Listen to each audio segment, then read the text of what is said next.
My dear Empress Celine, I agree. It is strange how some people view the Free Marches. On a map, they see its name emblazoned on the vales south of the Menanta River and assume it to be a nation just as Ferelden is. They imagine a single ruler, a single army, and a common culture, but nothing could be further from the truth.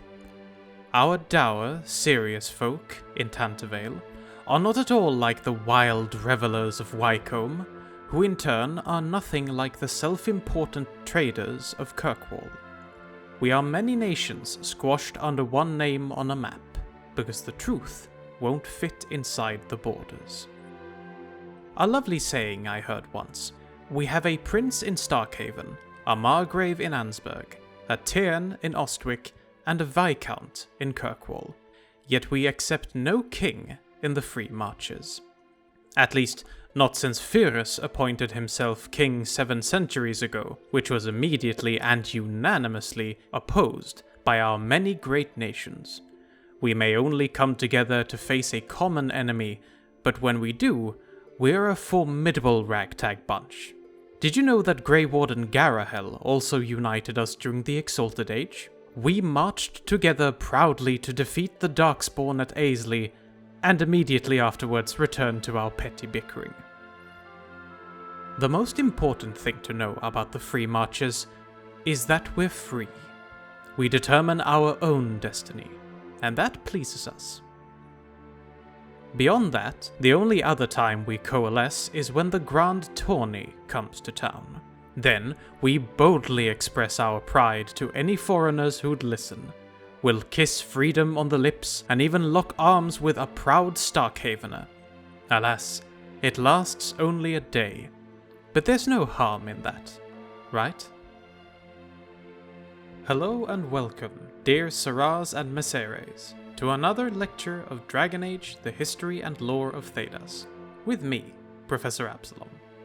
Today, we will discuss the city-states of the Free Marches. Not a unified nation like, say, Orlais or the Anderfels, but a geographical region made up of many different types of peoples and cultures. Some of the largest Marcher cities will get lectures of their own in the future, but today we will get a general overview of the Free Marches as a whole. Now, let's start the lecture like we usually do, with a bit of Thedosian geography. The region known today as the Free Marches is located in central and eastern Thedas, bordering Navarra to the west, the Tevinter Imperium to the northwest, Antiva to the north, the Amaranthine Ocean to the east, and the Waking Sea to the south. As we mentioned with Navarra in the last lesson, the Great Menanta River flows through this region, along with its many tributaries, making the northern Free Marches some of the most fertile lands on the continent. The agriculture cultivated along the river is the source of much of the food for the continent's people, and have led to the region becoming known as the breadbasket of Thedas. To the south, one of the continent's great mountain ranges, the Vimark Mountains, spreads out along the coast of the Waking Sea. These mountains are known for being tall and steep, in particular the great mountain Sundermount, north of Kirkwall, which is the tallest mountain in the range. The mountainous region around Sundermount is rocky and covered in grass, plants, and trees, while other regions of the mountain range, like the Vimark Wasteland, is far more desolate in nature. Along the mountain range, the region of the Wounded Coast can also be found, infamous for its sharp and jagged waterside cliffs, as well as the Planacini Forest to the southwest, named after the human tribe that once inhabited these lands. Aside from smaller settlements and towns like Wildervale, the arguably most important part of the region is of course the famed Marcher city-states, which will all be explored in further detail during this lesson. Here simply follows a recitation of their names and location. In the northern Free Marches, along the Menanta River, starting from the west, we have the city-states of Hasmol, Tantervale, Starkhaven, Ansburg, and Wycombe. And in the south, we have Kirkwall, Ostwick, Markham, and Hercynia. Now, as Lord Chancellor Auric pointed out in the opening quote, the Free Marches is not a unified country, as many foreigners think, but rather many different independent city-states with differing cultures and styles of government. There are, however, some overarching cultural aspects that unify marchers in some sense. Agriculture and trade are two such factors. Many of the marcher cities, especially those along the Minanter River, trade extensively with not just each other, but also with the rest of Thedas, as well as producing much of the continent's food. The marchers also share common ancestry, as most of them are the descendants of the Planacini barbarians that settled this part of the continent in ancient times. The cities of the Free Marches are only politically united by a very loose confederation. Rivalries between cities, intrigues and feuds hinder any larger projects of cooperation or unification. It is only in the most dire of circumstances, such as foreign invasions or blights, that the marcher cities truly band together. When this happens, the Free Marches can present a combined army that would make even the more powerful nations of the continent think twice before attacking. Many have tried to unify the Free Marches by force, both foreign powers and leaders of individual marcher states, but so far, none have succeeded. The only thing that can truly bring the marchers together is the spectacle known as the Grand Tourney, which we will get into shortly. In the Free Marches, it is customary to address people with the titles of either Serah or Messere. Both titles are gender neutral, and Serah is normally used for someone of equal or lower status, while Messere is reserved for someone of greater status than yourself. The 9 major city-states of the Free Marches each have long and fascinating histories that make them unique from each other. As such, it would take far too long to go into detail about each and every one of them. Indeed, some of the larger cities deserve individual lectures dedicated to them in the future. Because of this, I will here give you a brief summary of each of the 9 marcher city-states. And we will start with one of the major ones, the city of Kirkwall. Kirkwall lies on the southwestern coast of the Free Marches. Originally founded as a Tevinter outpost by the name of Amerius, it exported vast amounts of jetstone from its many quarries and was a major hub for the Tevinter slave trade. Later gaining its independence, it is today one of the largest cities in the region, as well as a major center for nautical trade. Much of the city itself is built into the rock face and cliffs of the Vemark Mountains, and the city's channel is guarded by a pair of giant bronze statues, an impressive sight for any visitors to the city. Kirkwall is ruled by either a Viscount or Viscountess, and the title is hereditary. If a ruling Viscount dies without an heir, the nobility will elect a new Viscount from among their ranks. Next up is Starkhaven, situated in a lush valley next to the Minanter River in the center of the region. The city is not only the largest of the Marcher city-states, but also the wealthiest. Gold and marble decorate much of the city, including the ruling family's palace at the center of the city, built with marble and its path paved with granite. The ruling family in question, the Veil family, is as wealthy as it is pious. Starkhaven is also very well known for its food and cuisine, which is of the highest quality and taste. The Veils rule Starkhaven as either princes or princesses. Ostwick, a southern Marcher city, was the first place in the region to be attacked by the invading Kunari during the period of the new Exalted Marches. After the conflict, the people of Ostwick erected not one, but 2 encircling walls around the city to prevent such a thing from happening in the future. These double walls are now what the city is most famous for. Ostwick is also home to the noble family of House Trevelyan, a house with deep connections to the Chantry and the Templar Order, with many from the family serving as members of either organization. If it is because of the relative closeness to Ferelden, or some other unknown reason, the nobles of Ostwick use Ferelden names and titles. The ruler of the city is either a Tern or a Terna, while other noble lords are called Bans, just like in Ferelden.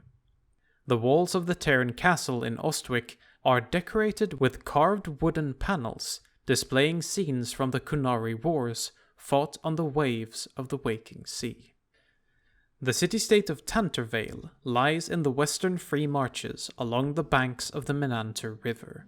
A fiercely religious city, Tantervale has a somewhat grim reputation in the rest of Thedas for the strict laws and harsh punishments that the city guard mete out against the populace for even the most minor of crimes.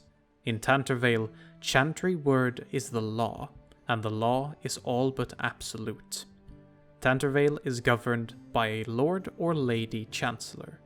The westernmost city of the Free Marches is Hasmol, right on the edge of the desolate Silent Plains. Many refugees fleeing the Tevinter Imperium, most of whom are often escaped slaves, make their way towards and eventually end up at the city of Hasmol. Moving over to the eastern parts of the region, we next up have the city of Ansburg.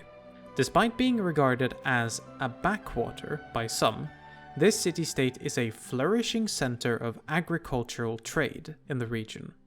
The city is ruled by either a Margrave or Margravine, and in the same vein as Ansburg, to the south across the Menanter lies another city-state by the name of Markham. Home to one of the largest universities on the continent, Markham specializes in agricultural research and is thus considered to be Ansburg's more cultured sister city. Along the eastern coast of the Free Marches, we have the city-states of Hercynia, a beautiful and palatial coastal city that would attract a lot more tourism from the rest of the continent were it not for the high taxes and the frequent raids against the city by pirates and raiders. And last but not least, further north along the coast, we have the city-state of Wycombe. Ruled by a duke or duchess, the city is known far and wide as the party capital of the continent, and is the second greatest importer of Antivan wine after the entire nation of Orlais. Considering that the population of Wycombe is less than a third of the Orlesian capital, this is quite a feat. Due to this culture of festivities and revelry, Wycombe and its citizens are considered the most free peoples of the Free Marches. A title unique to the Free Marches is that of Champion. The ruler of a Marcher city can bestow this title upon anyone who have proven their dedication to the city in question during the course of important or serious events. This could both be a title that instills love and honor in others, but also fear and dread if the champion in question behaves in more intimidating ways. A champion of a city is always respected and revered, however, no matter their own personality, and regardless of the politics of the city. The title is, as Philium a Bard puts it, quote, earned with blood and sweat and leadership in times of great turmoil. Always worthy, as their deeds are of true importance, a champion is greeted not by debate, but by nods of reverence. End quote. Throughout the history of the region, 3 champions have been named in 3 separate cities. A champion of Starkhaven during the time of the Fourth Blight, and whose name remains unknown. Cade Arvale of Ravain, champion of Tantervale, who stopped the Navaran expansion into the Free Marches in 882 Blessed. And, in more recent times, Hawk, champion of Kirkwall, who defended the city against the Kunari in 934 Dragon. As mentioned in the opening quote, one of the few unifying traditions among the Marchers, as well as an event that garner much attention from the rest of Thedas, is the Grand Tourney. This enormous traveling fair and tournament puts on entertaining shows as it moves all over the free marches from city to city. Occasionally, the entourage takes its world-famous shows to neighboring lands as well. Not only is the tourney a perfect place to witness exciting jousting competitions and the like, but it is also a place for trade and commerce. As Brother Genitivi writes in one of his travels, quote, "I arrived in time for the Grand Tourney, while it was on in Tantervale, a remarkable sight indeed. I saw Avar hillsmen test their mettle against Orlesian chevaliers, riders from the Anderfells buying Navaran cavalry horses, Antivan craftsmen selling their wares to Tevinter mages. All of Thedas was on display." End quote. Once every 3 years or so, the tourney gets even more cosmopolitan, as a contest of arms is called, normally sponsored by a particularly wealthy patron that has been found and convinced to fund the event. The tourney sets down in a certain location for an entire year, in the event of a contest of arms, and sends messages to all corners of Thedas to gather their most skilled, competent, and strongest warriors to compete against each other for the title of tourney champion. This call to arms also calls to ordinary folk as well to come and witness what has been called the greatest show in Thedas as spectators. It is a bit unclear if there are several contests or rounds of contests that the contestants need to complete or can participate in. One that is named, however, the Grand Melee, seems to be one of, if not the big event of the contest. There also seems to be several rounds of jousting as part of the competition. Contestants from all over the continent travel to the site of the tourney to show their martial prowess in the hopes of being crowned the winner. Marcher knights, Orlesian chevaliers, warriors from the Tevinter Imperium who always number at least 24, even distant Avar mountain men sometimes show up, and many other peoples participate in the contest. The winner is crowned champion of the tourney, and are rewarded with a crown of sage leaves and a mighty sword called the Celebrant, along with a large sum of money. These two main rewards are quite symbolic in nature, as the leaves of the crown eventually withers away and reminds the champion that all victories are fleeting in the end, but that the fame and legend that the champion is now part of, like the Celebrant getting passed from champion to champion, endures for eternity. The blade of the Celebrant is inscribed with the names of every person who have won the contest of arms, going back ages to the very first, long ago. Throughout the years, a number of skilled and fascinating individuals have added their names to the blade of the Celebrant, and emerged victorious in the contest of arms. Some of the more interesting winners deserve to be mentioned here, at least. We have, for example, Sir Jacques Gallet, an Orlesian chevalier who won the most recent Grand Tourney of Markham in 941 or 42 Dragon. Once an Avar mountainman, whose name is still unknown to the wider populace, surprisingly became the champion. Another time, long ago, the winner was a lady knight from the Anderfells by the name of Talissa of Sundarin. She managed to win 2 grand tourneys in a row, which resulted in much scandal and drama among the other participants of the contest. The crowds loved her, however, and she was declared the most loved champion in the history of the tourney.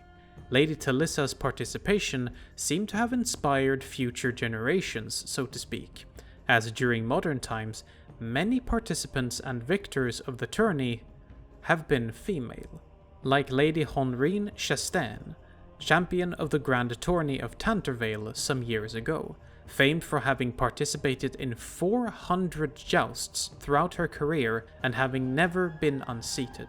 Or Lady Reeve Asa, who managed to beat Lady Talissa's record by winning the Grand Tourney 3 years in a row consecutively.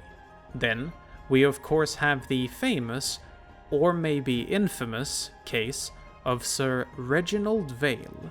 Sir Reginald is the only champion in the history of the contest of arms to win the Grand Melee by complete forfeiture, as his opponents chose to give up rather than to face him. As the story goes, whenever an opponent managed to land a hit on Sir Reginald, a stinking smell would erupt from him that apparently was so foul that every combatant that stood against him and caught a whiff of it would immediately surrender rather than to brave the vile stench in close combat. There have been many inquiries by historians to the royal family of Starkhaven as to how Sir Reginald Vale managed this feat, but their insistent refusal to comment on the event means we might never find a clear answer to this mysterious question. Maybe it had something to do with his strange shield, who knows, really. Being the breadbasket of the continent, the Free Marches certainly have a vibrant culinary tradition spread across the many city-states of the region. Here are some of the most well-known and famous dishes. A popular dish from the Marcher upper class, especially in times of feasts, dinners, or birthday celebrations, roasted turkey with sides are a staple in the Free Marches, but due to the time it takes to prepare the dish, it is most often only made for special occasions. One of the Marcher cities famed for its culinary traditions and cuisine is Starkhaven. Situated next to the Menanter River with an ample supply of fish from the river and good farmlands, this has given rise to the city's most famous dish, the Starkhaven fish and egg pie. The traditional way to make the dish is with deboned fish, like trout or carp, freshly caught from the river, cooked in porcelain with boiled eggs, spices, dried fruit, and cream under a light crust. Many other variants exist of this well-liked dish, which proves its popularity if anything else. In some parts of the Free Marches, such as the agricultural centre of Ansburg, jellied meats are quite the delicacy. Most often made with pork hocks, pig legs, or a combination of the two, the dish was originally created by farmers and peasants to make use of as much of a slaughtered animal as possible. While many highborn at first scoffed and looked down at this rustic dish, its popularity slowly spread from Ansburg and up the social ladder. Today, it might not be as rare a sight as you might think to find a gelatinous cube of jellied pig's feet at a wealthy merchant or nobleman's dinner table. Since many of the Marcher cities lie along the coast of the sea, seafood is a natural part of many food cultures around the region as well. For example, the city of Kirkwall is famous for its delicious crab cakes. In the city's poorer district of Lowtown, there is also a tavern called the Hanged Man that is well known far and wide for its famous or infamous food, depending on your perspective. The mystery stew, made from a different type of meat each morning, and the hangover cure of pig oat mash, a porridge mix of oats, bacon, berries, and weak ale or water, are two dishes that the tavern serves to its loyal patrons. The Free Marches have been home to many champions and famous individuals throughout the ages of Thedas. Here are some of the more modern individuals from the region that you might recognize from the Dragon Age world. To start off, we obviously can't talk about famous Marchers without bringing up the legendary champion of Kirkwall, Hawk. From Ferelden refugee to national hero after saving Kirkwall from the Kunari in 934 Dragon, and playing a major role in the lead up to the Kirkwall Rebellion in 937 between the Mages and the Templars, Hawk has cemented their role in the history books of the Free Marches. A companion to the champion of Kirkwall, Sebastian Vale is also a well-known marcher, a skilled archer, a faithful servant of the Chantry, and last but not least, a part of the royal Vale family of Starkhaven. Another faithful servant of the Chantry, though a bit more controversial in nature, is Knight Commander Meredith Stannard. As the zealous leader of the Kirkwall branch of the Templar Order, she too played a vital role in the Kirkwall Rebellion of 937 Dragon, in opposition to the mages of the city's circle. And last on our list is a member of the Inquisition and companion to the Inquisitor, the warrior named Tom Rayner, hailing from the city of Markham. He is possibly better known by his assumed false identity of Warden Constable Gordon Blackwall. Now the time has come to go through the summarized history of the Free Marches. Some of the info you will undoubtedly recognize from previous lectures like Navarra and so on, since the region's history is very much interlinked with the rest of the continent's past. Let's start where we usually do, in the ancient past. After the arrival of humans to the continent of Thedas, many different tribes spread across the lands in the following centuries. The humans that would settle what would later become the Free Marches and Navarra were known as the Planacini tribe. The Planacini were a highly sophisticated people for their time, with not only a strong animistic faith, but they also developed their own written language, which resulted in a surprisingly long and detailed written history of the tribe. These men and women were farmers that worked the fertile lands of central Thedas, winding its way along the Menantur River. The river was sacred to the ancient Planacini and was known under a different name, the Panemoics. The Planacini of the region would be largely undisturbed for centuries, up until the Tevinter Imperium conquered the region. As of -895 Ancient, what would become the Free Marches was firmly under the Imperium's control, as many outposts were established by Tevinter in this frontier of the Empire. Some of these outposts established by the Imperium would later grow into some of the city-states that make up the Free Marches today, foremost among them being Kirkwall, originally named Emerius. Founded on the coast of the Waking Sea in -620 Ancient, it was named after its Tevinter founder, Magister Emerius Cravan. With its large deposit of jetstone, large harbour, and as a centre for the slave trade, Emerius grew into one of the richest and most powerful cities in the Tevinter Imperium. The lands of the Planacini would endure under the yoke of the Tevinter Imperium throughout the years of its golden age. The tumultuous years of the Planacini descended Archon Tidarion's reign, and all the way through the devastating 2 centuries of the First Blight. But the Imperium's control over the region would come to an end during the last centuries of the Ancient Age, and the arrival of the Maker's Bride.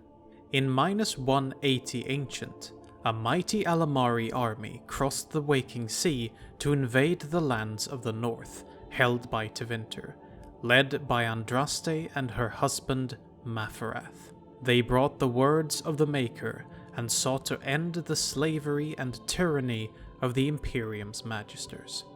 The lands of the Planacini fell to the invaders as many flocked to Andraste's cause, and Maferath's armies drove Tevinter's legions out of what would one day become the Free Marches. This resulted in many of the outposts and cities that the Tevinters had established in the region being cut off from the rest of the Imperium, with all that entails. The Imperium still held Emerius, but as a slave rebellion broke out in the city, a relief force was sent towards the city from the Imperium's heartlands to try and quell the revolt, and, presumably, try to push back Andraste's forces from the region. This force, consisting of several legions, was led by a certain Magister Parlathan, and 2 other high-ranking magisters. The relief force never made it to the city of Amerius, and what exactly happened to the 3 magisters and their legions is still unknown. With the end of the Exalted March and the death of Andraste in -170 Ancient, the lands of southern Thedas were given over to Mafarath and the Alamari tribes. The lands that would one day become the Free Marches, Mafarath decided to gift to his middle son, Evrion. Contrary to what his father had told him and his siblings, Evrion did not make any significant efforts to try and unify the desperate groups and cities of the region into a solid nation state. Evrion was very devoted to the faith of the Maker, however, and instead spent most of his reign spreading the teachings of Andraste to the region's populace, as they learnt of Andraste and her sacrifice. When Mafarath's betrayal was revealed 10 years later in -160 Ancient, Evrion, along with his children, completely turned their backs on Mafarath and renounced themselves of his lineage entirely. Dispersing the lands of the Marches back to the native tribes of the region, Evrion would disappear from the pages of history along with most of his kin. 2 of his children would later try to lay claim to the divine legacy of Andraste, but would ultimately not survive the backlash. This is one of the major reasons that the Free Marches to this day has not congealed into one nation and remained scattered, as in the aftermath of Evrion's abdication, several cities and outposts now declared independence. What later followed was a period of consolidation, as several city-states sought to assert themselves as sovereign cliques, while many ambitious warlords tried to unite the region under their own rule, leading to many cities changing hands repeatedly, but never turning into a unified country. Amerius, the last Tevinter stronghold in southern Thedas, resisted these warlords until the year -25 Ancient, when a slave revolt finally brought about the end of the Magister's rule of the city. After this event, the city would be renamed Kirkwall. It is important to remember during this period that Navarra City was still considered a part of the Free Marches, up until its transformation into a nation-state during the Exalted Age. During the first ages of this world, several important historical events took place in the Free Marches. One of them was the penultimate battle of the Second Blight, which took place outside of Starkhaven in the year 195 Divine. Here, an army led by the Grey Wardens managed to slay the archdemon Zazakel after sustaining heavy losses. With its death, the Blight came to an end and an era known as the Rebuilding took place, where trade was re-established across the lands and culture and religion flourished on the continent.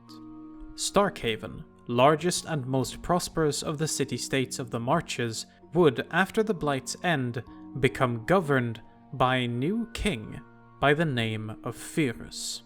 An ambitious but foolhardy man, Pyrrhus dreamed of uniting the different cities of the Free Marches under the Starkhaven banner, and to one day proclaim himself as king of a united Marcher nation. Allying with the Tevinter Imperium, who backed these ambitions, Pyrrhus launched several military campaigns against other Marcher cities from the year 215 Glory and onwards, as well as an expedition into southern Antiva in 233. All of these campaigns ended in failure, however, as the Marcher cities put up a fierce resistance in order to protect their sovereignty. This resulted in Tevinter finally running out of patience with the King of Starkhaven, betraying and deposing him in 245 Glory, while annexing Starkhaven themselves in the process. This, in turn, resulted in the Orlesian Chantry some years later in 280 Glory, declaring an exalted march against Tevinter in order to liberate Starkhaven from its invaders. The battle for the city was bloody but short, and in the same year, Starkhaven had once again become independent. Even though there would never again be an attempted King of the Free Marches, this did not mean that the idea of militarily unifying the Free Marches died out. Quite the opposite. This was but one of many attempts that would be repeated many times in the future. After the devastating Third Blight and the betrayal at Hunter Fell and Navarra by Orlais and Tevinter in the Tower's Age, see my last lecture on Navarra for more details, the Free Marches would suffer another lesser known but just as incompetent would-be unifier of the lands in the late Black Age, in the form of one Lord Norbert de la Haine, infamous for his fondness of eating pickled lampreys, out of all things. This nobleman constructed Fortress Haine on the western tip of the Vimark Mountains in the year 490 Black. From this stronghold, Lord Norbert schemed, plotted, and launched several armed invasions into the Free Marches to try and claim the region for himself.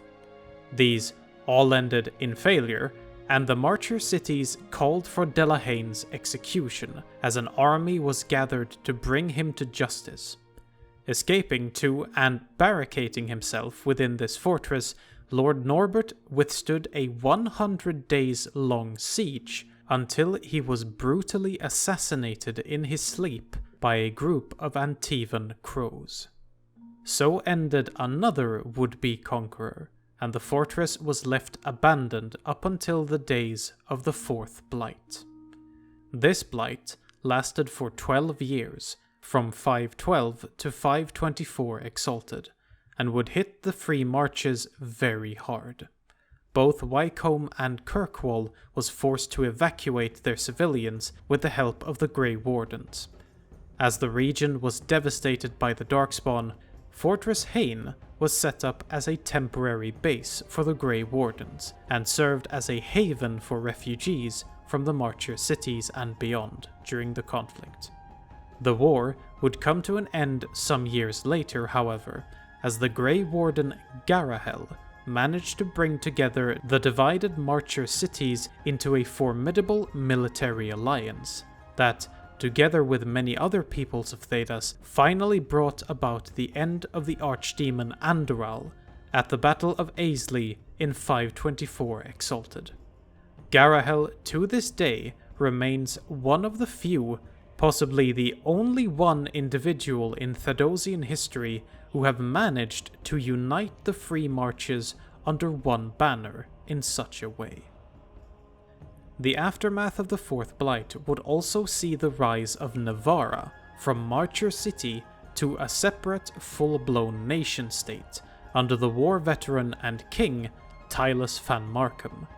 No longer part of the Free Marches, but very much allied to many of its city-states, King Tylus managed to check the growing influence of Orlais in the region, and proceeded to win several border wars against the Orlesians from 538 Exalted and onwards. Of note is the Battle of the Fields of Ghislaine, where a cadre of knights from several Marcher cities managed to hold off an Orlesian chevalier charge, so that King Tylus could escape the battle alive. Had Van Markham died that day, it would probably have spelled the end for not just his dynasty, but the independence of Navarra. But due to the brave sacrifice of most of the Marcher knights, he was able to make a tactical retreat. Most of the Marcher knights died that day on the fields of Ghislaine, but they had become heroes in the eyes of the rest of the Free Marches, and were credited with the continued survival of Navarra as a sovereign entity, even though Navarrans themselves would be a bit reluctant to admit this today. The knights became known as the Fallen, and their legend is still well known in this region of Thedas to this day. We now move a bit forward in time to the period of the Kunari Wars and the new Exalted Marches. After conquering much of northern Thedas, the armies of the Qun started to advance into the Free Marches in the year 642 Steel, but due to revolts and large counteroffensives from the rest of Thedas due to the several exalted marches being declared, the Kunari would not launch another major assault against this region until 756 Storm. Landing a large force near Ostwick, the Kunari planned to capture the two important cities of Starkhaven and Kirkwall to block off potential counterattacks from the north and the southern seas, respectively. While Ostwick and Starkhaven managed to resist the Antam's assault, Kirkwall would not be so lucky. Captured during a night raid, where the Kunari made full use of their Sarebas mages to tear down the city's walls, Kirkwall suffered a long and brutal occupation until it was liberated by Orlesian forces in 760 Storm. The commander of the Orlesian forces, a chevalier by the name of Michel Lefeyle, became the first ruling viscount of the city as a part of the Orlesian Empire. And even if the city would rebel against Orlais 45 years later, after the end of the Kunari Wars, the name of Lefeyle was respected enough for the title of Viscount to remain in the city.